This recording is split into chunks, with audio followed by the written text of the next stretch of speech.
tenaga kerja asing dari Cina itu betul tenaga ahli, bohong. Karena di lapangan itu kami yang mengajar. Bohong Mungkin itu justru. sebagian ada, tapi yang kami temukan di lapangan kami yang mengajar mereka pekerjaan. Jadi malam ini saya kedatangan teman-teman guru di beberapa perusahaannya, smelter di Sulawesi Tenggara. Saya mendapatkan keluhan, mereka kontak saya melalui Instagram, TikTok, dan Facebook. Sehingga malam ini saya berkesempatan untuk ketemu mereka. Sekarang ini, mereka ini yang saya undang khusus malam ini adalah karyawan-karyawan yang dipecat oleh perusahaan tambang smelter di Sulawesi Tenggara. Saya sangat ingin tahu sekali sebetulnya masalahnya kenapa bisa dipecat. Perkenalkan, nama saya Sugeng Haryanto dari perusahaan Pirtu Drago Nickel Industri karena kecelakaan kerja dan pesangon saya tidak dibayarkan. Tahun berapa kamu dipecat? Baru 2 bulan lalu. Cuman di situ tidak dilampirkan uang pesangonku. Oh, di PHK saja begitu? Iya. Tidak dikasih pesangon? Tidak ada. Sudah berapa tahun di sana? Kerjanya sudah 3 tahun 10 bulan. Saya menghindari mobil di depan, saya banting setir ke kanan, ada perumahan, saya hindari lagi sehingga kendaraanku terbalik dan tertumpah materialnya. Kecelakaan seperti itulah yang membuat kamu di PHK? Iya. Ada teguran kan? Kalau teguran tidak ada, Pak. SP1, SP2, SP3 tidak ada? Tidak. Mungkin kamu mabuk atau apa? Tidak ada juga, Pak. Kan posisinya kita itu habis masuk malam. Bagaimana dengan Depnaker? Belum ada tanggapan, Pak. Luar tanggapan. Kamu ada laporan di Depnaker tidak? Sudah saya pakai pendamping juga sudah, Pak. Sudah? Iya. Tapi belum ada respon? Belum. Nah, ini keterlaluan ini. Memang perusahaan itu harusnya jangan sebenang-benang seperti itu. Jadi orang kecelakaan seperti itu kan harusnya ada teguran dulu. Kemudian kondisi jalannya mungkin kan kondisi jalan kan tanggung jawab perusahaan toh. Iya, betul itu, Pak. Jalanannya bagaimana? Jalan perusahaan yang dibangun perusahaan gimana jalannya? Kalau jalannya perusahaan, Pak, hanya pengerasan saja. Pengerasan. Iya. Tiba hujan berlubang lagi kembali. Oh, kalau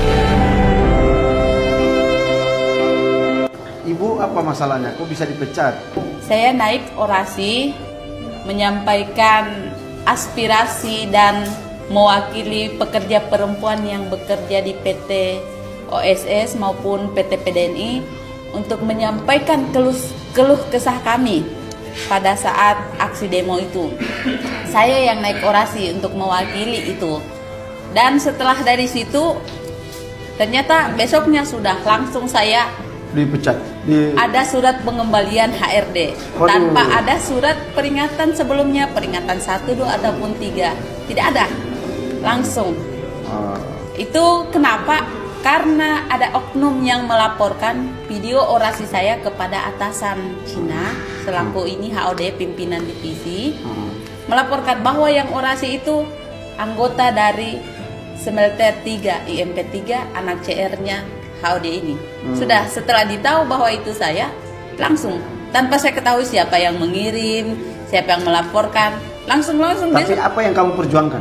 Yang saya perjuangkan salah satunya gaji pokok yang tidak merata. Dalam hal ini Presiden sudah menetapkan 6,5% kenaikan upah, sedangkan yang terjadi di lapangan yang kami alami, termasuk saya pribadi yang kerja sejak 2020 sampai 2025 cuma naik 90.000. Oh, Sedangkan kalau diuangkan itu 6,5%, 100.000 lebih lah. aduh. Dan itu bukan hanya saya yang alami, keseluruhan, terkecuali orang-orang yang punya jabatan di dalam perusahaan. Tapi kalau kami untuk kru biasa, itu bervariasi. Ada yang naik 10.000, 40.000, 50.000, tidak merata. Sedangkan yang saya ketahui, namanya gaji pokok kenaikan itu harusnya merata, tanpa pandang bulu, tanpa pandang divisi. Tapi yang terjadi di lapangan ya itulah. Makanya saya berani bersuara. Jadi gara-gara kamu bersuara berkaitan dengan kebijakan presiden itu, Ya. akhirnya kamu dipecat. Ya, ada lagi Pak. Saya menyuarakan bahwa kenapa ada kesenjangan antara pihak tenaga kerja asing dalam hal ini orang Cina dengan karyawan Indonesia.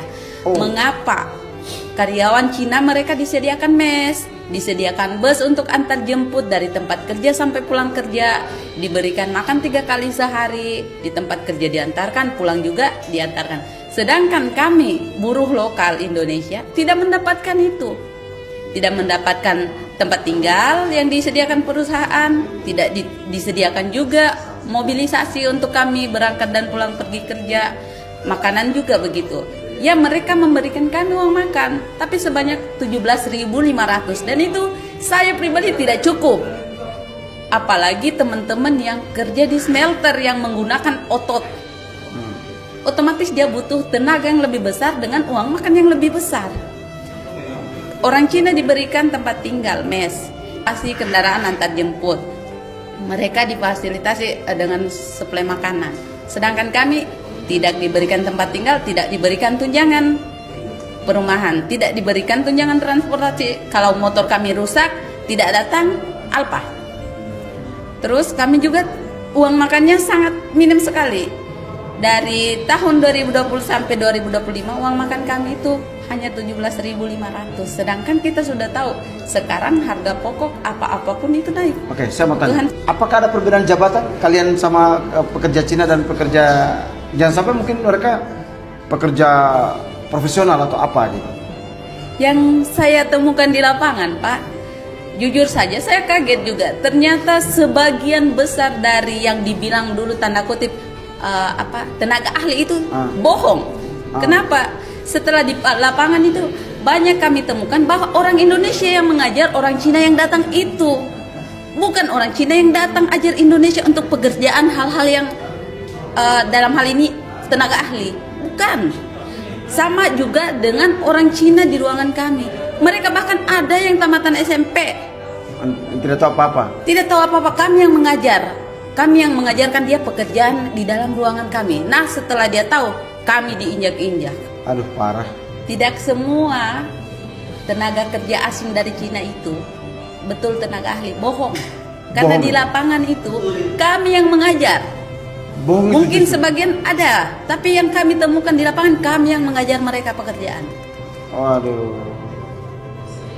Yakin ini? Yakin karena saya sendiri mengajar dan orang yang saya pernah ajar malah dia yang SP saya. Oh.